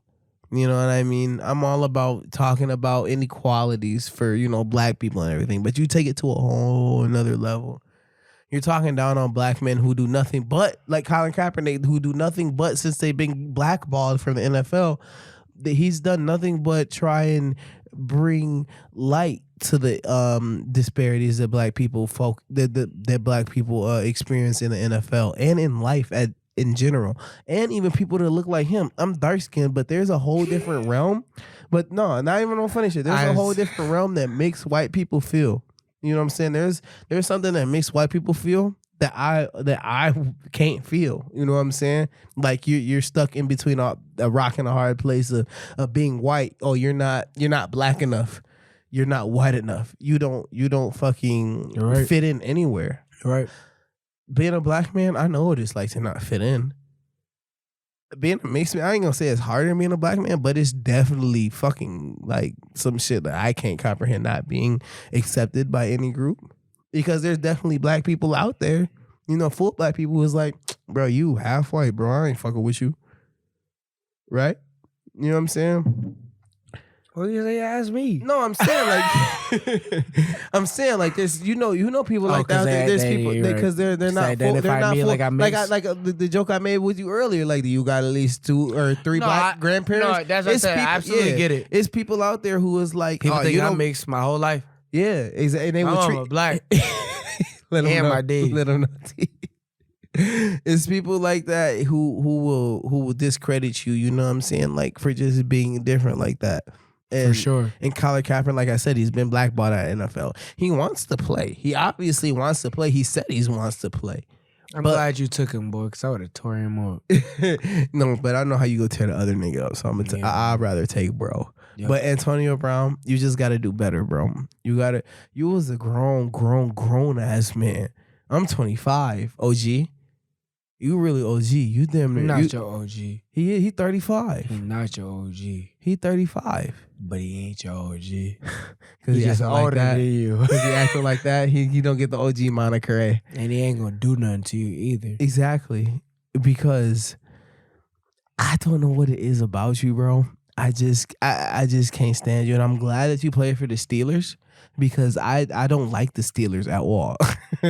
And I can't stand them niggas for grabbing you and putting this whole like ideology in your head to where you think you're just LeBron or Mike or Jordan or Jim Brown or Barry or. And even if go ahead, I'll let you finish. I was just gonna say, even if we were to say that I don't think Antonio. You were supposed to be Hall of Famer. Yeah, you're a great NFL player, bro. But these takes is letting us see where you're really at. Where it really matter, your mental. So it's like we don't never know about CTE until until Sally, until it's over, until the person's dead. You can't look for any traces of CTE or anything like that. And I don't wish that on nobody, but like when that time does come, and if they say you do have that shit, it's gonna be a lot more bearable. But as of right now, it's just awesome. Yeah, I guess that's the sadder point if we have to. Because it's exactly, we don't know your mental health. We don't know if you got CTE or not, but bro, you're not acting like you do. You act like you act like you know the consequences. Real conscious opinions. So yeah, facts. And that's if you're giving real conscious opinions and everything like that, and it's not no CTE or nothing, it just makes it all the much more that bad for you, bro. So you're definitely my Whopper of the week. A bud burger ass nigga. It's my time. The fuck? It's your time, bro. Cut in that nigga, bro. Yeah, man. My burger of the week, without question, is Patrick Beverly. Get him. And the reason, you can have all these ill will feelings towards Chris Paul that you got, but my perspective is my burger of the week is Patrick Beverly. You're also a grown ass man with ill will feelings towards another millionaire who has not taken any money out of your pocket, ain't done nothing evil to you, never spoken down onto you to the point that you lose any chicken, and to the fact that you also need to understand there's tiers to this shit. As somebody who don't even care if you played in the NBA, but you're playing with somebody else who has, and you feel like you have to down talk them in order to establish your career. And that's where it's the saddest at. Because let them know what you're talking about, though. Yeah, let me give us some backstory. So to address the situation, Patrick Beverly went on the First Take this morning, and he decided the day after Chris Paul, he had a horrible game. Day after Chris Paul had a blowout to end his second round series, which you were in the Game 7 loss. Game 7 loss, which it was. And you lost in the first round, and you've been in Cancun. That's what kills me. You've been in Cancun for over a week. Fucking loser. But anyway, you've been in Cancun for over a week now, and you decided to talk about how Chris Paul, 7-time, first team All NBA defender, can't guard anybody. So you know what I did? I went and Googled your defensive ratings. I Googled your defensive ratings the last 2 seasons. Chris Paul, higher than yours, both seasons. And my thing is, to me, it comes down to jealousy. For whatever reason, you feel like you need to be referenced in the top tier guards. And if I'm being honest, I think Patrick Beverly is a solid NBA player. Yeah. Solid NBA player. But let's not forget, in 2011, you had to play in Russia. You couldn't play in the NBA. You had to play in Russia. Russia. And that was after he already was a pro at one point, right? In the NBA. You had to play in Russia. That's not where the NBA at. Anyways, you had to play there, and you think you have some type of flexibility to talk about players who are playing where you wanted to be. Chris Paul has played in the finals. Granted, it was last season. Granted, it was last season. He took Clippers to a Western Conference Finals, which you couldn't do. A finals, which you've never been. And you was played for the Clippers, the same Clippers team you played for. You've never been to a finals. And I agree, most importantly, with Matt Barnes. Matt Barnes told you what it was. Chris Paul is a legend, ring or not. His accolades speak for themselves. Yeah. His stats speak for themselves. You are a role player. And, let's say you watch this. Let's say you watch this this clip one day. I don't play in the NBA. You do. So let's compare you to your peers. The people you lace up next to for 82 games. I think you could clip that nigga tease. I know you in real life, bro. I swear to God. I think you could clip that nigga, I swear to God. Pat Bev, if we play King of the Hill, 3 dribbles, it's going to get... He got D, but you got D. Yeah. It's going to get ugly between you and I if we play 3 dribbles. That's all we'll see if you watch the clip. Anyways, that's neither here nor there. Let's say we're comparing you to your peers. You and Chris Paul will never be on the same tier. So for you to go on First Take, which is national television. At 8 a.m. At 8 a.m. You really got to wake up at 4. And talk about Chris Paul like that and say those things about him that he can't guard nobody. His defensive rating was higher than yours. 3 years straight. But I guess for whatever it's worth, you decided to ignore that. So you can talk about how you're the greatest defender in the world. You're not. If Luka Doncic was to be guarded by you he's going to drop 40. For a 7-game series, you know what would happen to you. So that's going to talk shit because he beat Luka. And wasn't he playing with them? Fair. At that time? You can feel that way. With the Clippers when Luka couldn't beat the Clippers? That. You know that's not who you are. Matt Barnes told you you're be authentic, huh? Be authentic. You're a role player. So it is what it is. Feel how you feel. But you're Burger of the Week because you need to respect people who are in positions you've never been. If there's a Hall of Fame ballot today, Chris Paul will make it. You will not. So sick. He just had to. Just straight facts, though. There's all facts. It's not even hating. This is all facts. But what you did today, he was doing. He was hating. What you did today, Pat Bev, that was I can't respect that because jealousy between another grown ass man and you being a grown ass man is something I can't honor. Do you think that shit was planned out, or do you like when I was watching First Take when y'all started talking about it in a group chat earlier, and I was like, damn, Pat Bev is on First Take. I started watching it, and like when I started watching in the middle of First Take, because he was on another show earlier in the day. Like an hour or two before First Take came on, and I saw those clips, and he was hating hard at 8 o'clock in the morning, our time. So he was really hating at 4 o'clock in the morning, Cali time. This is what I want to reference. I think Pat Bev is a solid pro, but there's tears to this shit. Be a role player. There's tears to this shit. Chris Paul will be a Hall of Famer. You will not, and you know that. You know that. Has he made an All NBA team? He did. He made all NBA defensive. Okay. Yeah, yep. First team. Chris Paul's made it 7 of them. 7. Will you get to 7? Facts. Straight Will facts. you get to 7?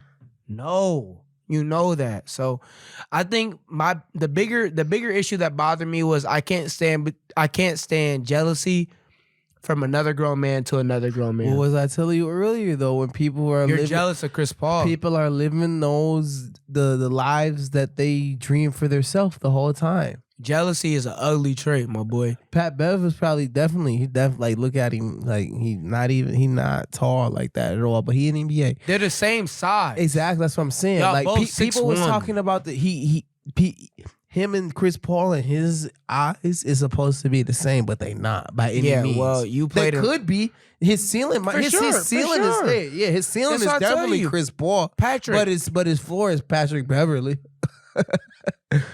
You understand? And Chris Paul didn't play in Russia. You did. Yeah, Chris Paul's never played overseas, bud. He got NBA money, long money. So I ain't State Farm money, nigga. I ain't gonna even get on it. I didn't get into that, but I've never seen Pat Bev on no commercial over here. Patrick Beverly, you've had a very successful career, but know where you are, and I know can't yourself. I can't respect the lack of self-reflection, awareness, reflection. Well, that's where we're at. So. Your burger, bro. Episode 16, season 3. Last burger of the week. Jeremy said it's time to wrap it up. Pat Bev. We had a great time. You fucking stupid nigga. Episode 16, season 3. It's been a pleasure. We'll catch you season 4. See y'all niggas later this summer, little bruh. Watch me talk my shit, watch me smoke this spliff. You know this a hit. Dropping every Friday. Light and blood in me, so these bars real spicy. These lights in my face got my head real light. Big boys in the city, so you wanna be like me. TVR boys, this ain't JRE. She call me daddy, so I turn her to a freak. No TMG, this TBR. Dicked her down good, so she let me get the car. Who's burger of the week? Is it yours? Is it me? You better listen, yeah, nigga, when we speak. TBR Friday, yeah, bitch, we got the key. Shorty wanna hang